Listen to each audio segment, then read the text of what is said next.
د تاریخ اتلان حسن الغدرلي د اقصی د جماعت ساتونکي او د عثماني خلافت د اخري سرتیري رښتینې کیسه.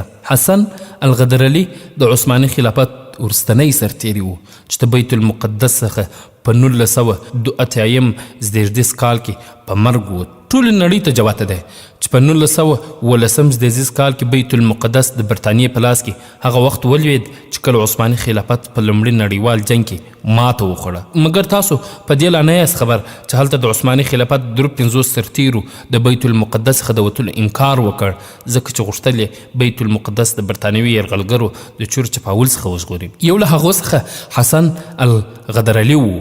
د نوموړي سره په 1902 زیږدیز کال کې د ترکیې د هیواد یو خبریال الهان بردکچي مخامخ سو او په مرکه کې ورته ویل زموږ ټول کنډک دلته په بیت المقدس کې د دې موخې دپاره پاته سو.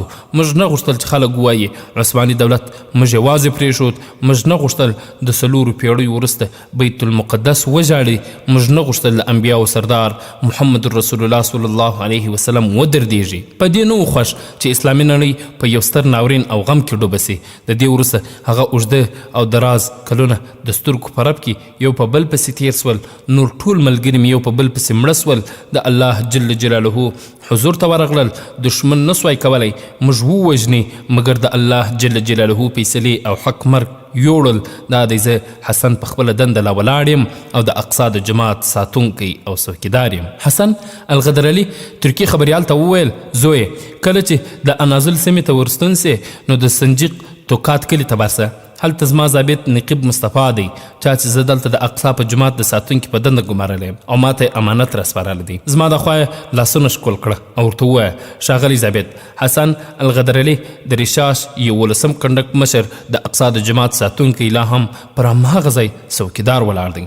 په کومه ورځ او کوم ځای چې تا پرېښویلی و تر اوسه یې خپل نوبت نه دی پرېښی او ستاسو د مبارکو دعاو غوښتونکی دی. حسن خپل ټول خپلوان او هیواد پرېښو او د اقصی د جماعت څوکیداري یې کوله. په زړه کې هغه غیرت وفا او اخلاص و چې یوازې په تمن خلک په پوهېږي. مګر ملګري یې ټول مرګي یو په بل پسې واخیستل او په 1982 زیږدیز کال کې د اقصی د جماعت اخري ساتونکي او څوکیدار هم واخیست. یقینا چې دوی اتلان و.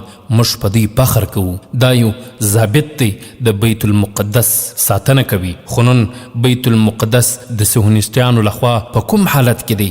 د نړۍ ټول حکمرانان چې ځان ته سپر طاقتونه هم وایي ذلیله او خوار مړې سترګې ناستې دي. په چا کې دومره جرأت نسته چې د بیت المقدس په لوري وګوري. یا الله جل جلاله یا هم زموږ په حکمرانانو کې دا احساس پیدا کړي چې په خپل دیني شعایرو غیرت وکړي او یا هم د مځکې سر د دوی د بوج څخه خلاص